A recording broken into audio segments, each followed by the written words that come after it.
Okay viewers, তো আমি কিন্তু কম্পিউটার স্ক্রিনে চলে আসছি। আপনারা অনেকেই আছেন যারা মোবাইল দিয়ে কিন্তু অ্যাপ্লিকেশনটি করবেন, তারাও কিন্তু ফোন থেকে যে কোনো একটি ব্রাউজার ওপেন করে নেবেন। ওপেন করার পর ব্রাউজারে সার্চ বারে আপনারা সার্চ করবেন bdris.gov.br/correction। এটা লিখে আপনাদেরকে সার্চ করতে হবে। তো আমি এখানে এটা লিখে সার্চ করে দিচ্ছি। দেখতে পাচ্ছেন আমার সামনে কিন্তু এই ওয়েবসাইটটি ওপেন হয়ে গেল। ওয়েবসাইট লিংকটি কিন্তু আপনারা ভিডিও ডেসক্রিপশন বক্সে পেয়ে যাবেন, সেখান থেকে চাইলে সরাসরি ভিজিট করতে পারবেন। তো শুরুতেই এখান থেকে জন্ম নিবন্ধন সংশোধন করার জন্য দেখতে পাচ্ছেন জন্ম নিবন্ধন নাম্বার। জন্ম নিবন্ধনে কিন্তু একটি 17 সংখ্যার নাম্বার দেওয়া থাকে, সেই নাম্বারটি কিন্তু এখানে এন্টার করতে হবে। তারপরে কিন্তু সেই জন্ম নিবন্ধনের জন্ম তারিখটি কিন্তু এখানে এন্টার করতে হবে। তারপর এখানে দেখতে পাচ্ছেন একটি ক্যাপচার দেওয়া আছে, এই ক্যাপচারটি কিন্তু আপনাদেরকে এন্টার করতে হবে। তো আমি এগুলো এন্টার করে দিচ্ছি। এখানে জন্ম নিবন্ধন নাম্বার, জন্ম তারিখ এবং ক্যাপচারটি এন্টার করার পর এখানে দেখতে পাচ্ছেন অনুসরণ নামে একটি বাটন আছে, জাস্ট এই বাটনটির উপরে ক্লিক করবেন। ক্লিক করা মাত্র এখানে কিন্তু আপনার তথ্য নিচে আপনি দেখতে পারবেন। তারপরে কিন্তু আপনি নিশ্চিত করবেন যে আপনি এই জন্ম নিবন্ধনটি সংশোধন করতে চাচ্ছেন। তো এখানে দেখতে পাচ্ছেন নির্বাচন করুন, এখানে ক্লিক করবেন। আপনি কি নিশ্চিত, এখানে কনফার্ম করবেন। তারপরে কিন্তু আপনার সামনে এই পেজটি শো করবে। এখান থেকে মূলত জন্ম নিবন্ধনের তথ্য সংশোধন শুরু। তো এখানে দেখতে পাচ্ছেন সর্বোচ্চ 3 বার জন্ম নিবন্ধন সংশোধনের আবেদন করা যাবে। আমি আগে একবার করেছি, এজন্য কিন্তু 3 বার, টোটাল 4 বার করা যায়। তো জন্ম নিবন্ধনের তথ্য কিভাবে সংশোধন করবেন চলুন দেখি। এখানে দেখতে পাচ্ছেন সংশোধিত তথ্য নির্বাচন, এখানে নির্বাচন, এখানে ক্লিক করবেন। ক্লিক করার পর আপনি কি কি তথ্য এখান থেকে সংশোধন করতে পারবেন, যাবতীয় তথ্য কিন্তু দেখতে পারবেন। শুরুতে এখানে দেখতে পাচ্ছেন জন্ম তারিখ, পিতা মাতার কততম সন্তান, লিঙ্গ, পিতার নাম বাংলায়, মাতার নাম বাংলায়, পিতার নাম ইংরেজি, মাতার নাম ইংরেজি। এভাবে কিন্তু অনেক ধরনের তথ্য আপনি চাইলে সংশোধন করতে পারবেন। তো এখান থেকে সংশোধন করার সময় একটি বিষয় আপনাকে খেয়াল রাখতে হবে, আপনি যে তথ্যই সংশোধন করতে চান না কেন তার এগেইনস্টে কিন্তু আপনাকে একটি ডকুমেন্টস আপলোড করতে হবে, এবং সেই ডকুমেন্টসটি কিন্তু আপনাকে ইউনিয়ন অফিস বা পৌরসভা অফিসে কিন্তু দিতেও হবে। তো চলুন এখান থেকে আমি প্রথমে আপনাদেরকে কিভাবে নিজের নাম সংশোধন করবেন দেখিয়ে দিই। তো নির্বাচন এখানে ক্লিক করবেন। ক্লিক করার পর এখানে দেখতে পাচ্ছেন নামের প্রথম অংশ বাংলায়।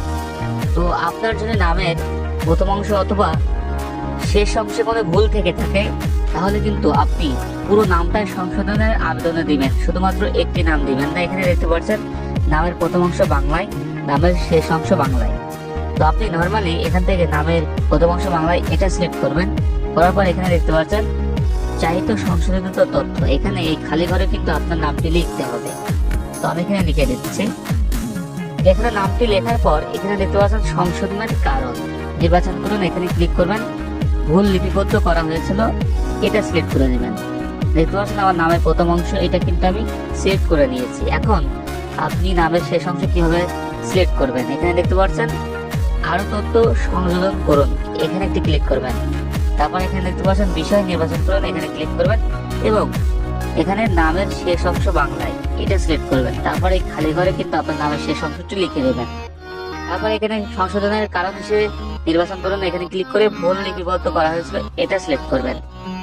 তো এখানে আপনি যখনই আপনার নিজের নাম সংশোধন করবেন, সেক্ষেত্রে আপনার যে ডকুমেন্টস আছে, যদি আপনার সার্টিফিকেট থাকে তাহলে কিন্তু আপনি সার্টিফিকেট দিবেন, আর যদি আপনার বিদ্যালয়ের থেকে প্রত্যয়নপত্র দিতে পারেন তাহলে সেটা দিবেন, আর যদি আপনার এনআইডি কার্ড থেকে থাকে তাহলে কিন্তু সেটা দিবেন। এখন অনেকের আছে জন্ম নিবন্ধন অনলাইনে বাংলাটি আছে কিন্তু ইংরেজিটি নাই। তো সেক্ষেত্রে ইংরেজি করার জন্য আপনারা কি করবেন, এখানে দেখতে পাচ্ছেন আরো তথ্য সংযোজন করুন, এখানে ক্লিক করবেন। ক্লিক করার পর বিষয় নির্বাচন করুন, এখানে ক্লিক করবেন। তো তারপর এখানে দেখতে পাচ্ছেন নামের প্রথম অংশ ইংরেজি এটা সিলেক্ট করে নেবেন। তারপরে এখানে খালি করে কিন্তু আপনার নামের প্রথম অংশ ইংরেজি এটা লিখে দেবেন। তারপরে সংশোধনের কারণ নির্বাচন করুন, ভুল লিপিবদ্ধ করা হয়েছিল, এখান থেকে আরো তথ্য সংযোজন করুন, এখানে ক্লিক করবেন এবং নামের শেষ অংশ ইংরেজি এটা সিলেক্ট করবেন। তারপরে কিন্তু এখানে নামের শেষ অংশ ইংরেজিতে দিয়ে দেবেন। ওকে, তো দেখতে পাচ্ছেন এখানে কিন্তু আমার নামের বিষয়টি কিন্তু আমি সিলেক্ট করে নিয়েছি বাংলা এবং ইংরেজিতে।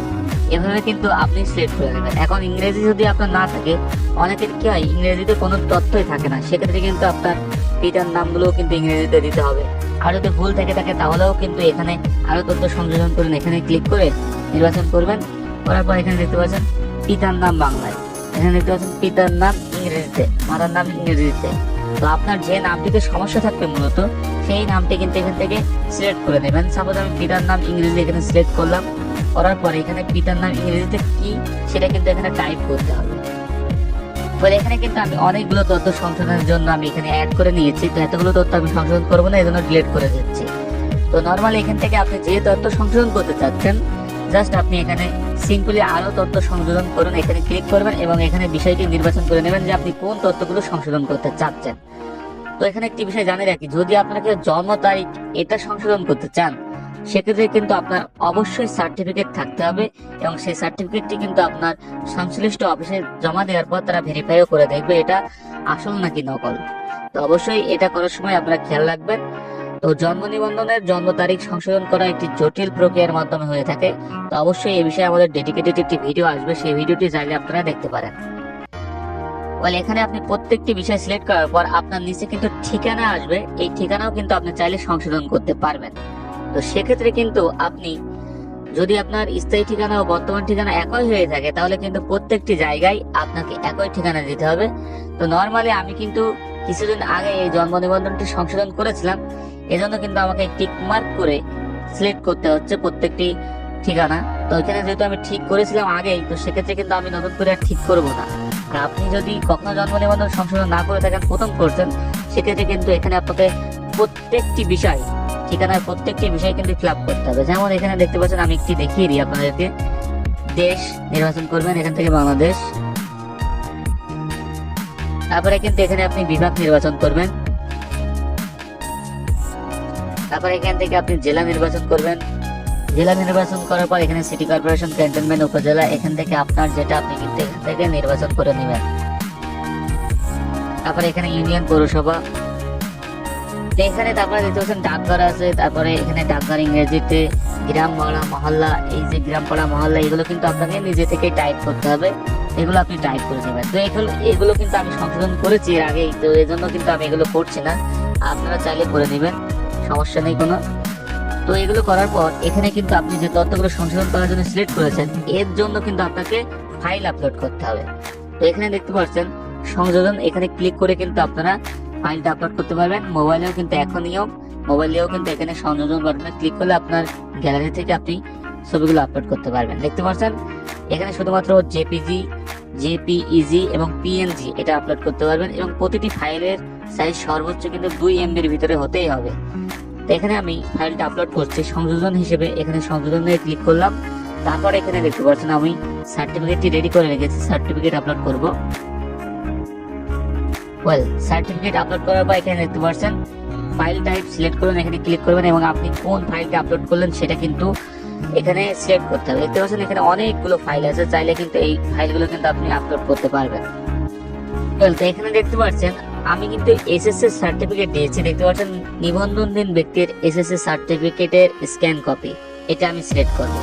আর তাছাড়া এখানে আপনি এমন একটি ফাইল আপলোড করলেন, যেমন বিদ্যালয়ে যদি প্রত্যয়নপত্র আপলোড করেন সেক্ষেত্রে কিন্তু ওই অপশনটা আপনি এখানে পাবেন না, সেক্ষেত্রে কিন্তু আপনি ইস্যু সম্পর্কিত ফাইল এটা সিলেক্ট করতে পারেন। এখানে আমি কিন্তু এসএসসি সার্টিফিকেট দিয়েছি, এটা সিলেক্ট করে নিলাম। তারপরে স্টার্ট, এখানে ক্লিক করব। এখানে ক্লিক করার পর এখানে আমি আরেকটি ফাইল আপলোড করব, তার জন্য সংযোজন, এখানে ক্লিক করব। 2টি ফাইল আপলোড করতেই হয় মাস্ট, তো আমি আমার নিজের এনআইডি কার্ড থেকে এখানে আপলোড করছি। আপলোড করার পর ফাইল টাইপ সিলেক্ট করুন, এখানে ক্লিক করব। তো এখানে আমি কি করব, নিবন্ধনহীন ব্যক্তির জাতীয় পরিচয়পত্র এটা কিন্তু সিলেক্ট করব। এটা সিলেক্ট করার পর স্টার্ট, এখানে ক্লিক করব, পরে কিন্তু এটা আপলোড করে দিয়েছি। তো আমি কি সংশোধন করব সেগুলো কিন্তু অ্যাড করে নিয়েছি, এখানে ফাইলও আপলোড করে দিয়েছি। এখন নিচে দেখতে পাচ্ছেন আবেদনকারীর তথ্য, আবেদনহীন ব্যক্তির সহিত সম্পর্ক, এখানে কে আবেদন করছে সেটা সিলেক্ট করতে বলছে। এখন 18 বছর বয়স যদি আপনার হয়ে থাকে তাহলে আপনি নিজ এটা সিলেক্ট করবেন, আর যদি না হয়ে থাকে তাহলে পিতা এটা সিলেক্ট করবেন। তো আমি নিজ এটা সিলেক্ট করলাম। তারপরে এখানে দেখতে পাচ্ছেন ইমেল দিতে বলছে, এখানে ক্লিক করবেন এবং আপনার ইমেলটি কিন্তু এখানে দিয়ে দেবেন। তারপরে এখানে দেখতে পাচ্ছেন ফোন নাম্বার, এখানে একটি ফোন নাম্বার দেবেন। মোবাইল নাম্বার এন্টার করার পর ওটিপি বাটন, এখানে ক্লিক করবেন। তারপরে কিন্তু ওটিপিটি আপনারা এখানে এন্টার করে সাবমিট বাটনে ক্লিক করবেন। পরবর্তী পেজে এখানে দেখতে পাচ্ছেন আপনার আবেদনটি সংশ্লিষ্ট কার্যালয়ে দাখিল করা হয়েছে। আপনাকে একটি অ্যাপ্লিকেশন আইডিও দেওয়া হয়েছে, এই আইডিটি কপি করে নেবেন এবং যারা মোবাইল থেকে আবেদনটি করছেন স্ক্রিনশট নিয়ে নেবেন। এখন এখানে আপনাকে আবেদনপত্রটি কিন্তু প্রিন্ট করতে হবে। প্রিন্ট করার জন্য এখানে দেখতে পাচ্ছেন আবেদনপত্র প্রিন্ট, এখানে যদি আপনি ক্লিক করেন তাহলে কিন্তু আপনি চাইলে ডাউনলোড করতে পারবেন না। নরমালি প্রিন্ট করার জন্য আপনাকে আরেকটি ওয়েবসাইটে যেতে হবে। দেখতে পাচ্ছেন আমি কিন্তু ওয়েবসাইটে চলে আসলাম। তো এই ওয়েবসাইট লিংকটি কিন্তু ভিডিও ডেসক্রিপশন বক্সে পেয়ে যাবেন, সেখান থেকে কিন্তু আপনারা চাইলে সরাসরি আপনার আবেদনপত্র প্রিন্ট করার জন্য ডাউনলোড করতে পারবেন। এখানে দেখতে পাচ্ছেন আবেদনপত্রের ধরন নির্বাচন করুন, এখানে ক্লিক করে আপনি আপনার আবেদনের ধরনটি সিলেক্ট করবেন। দেখতে পাচ্ছেন জন্ম তথ্য সংশোধনের জন্য আবেদন, এটা সিলেক্ট করে নেবেন। তারপরে অ্যাপ্লিকেশন আইডি যেটা কপি করলেন সেটা কিন্তু এখানে পেস্ট করে দিবেন। অ্যাপ্লিকেশন আইডিটি দেওয়ার পর এখানে দেখতে পাচ্ছেন জন্ম তারিখ, এখানে কিন্তু জন্ম তারিখটি দিতে হবে, তো আমি এখানে দিয়ে দিচ্ছি।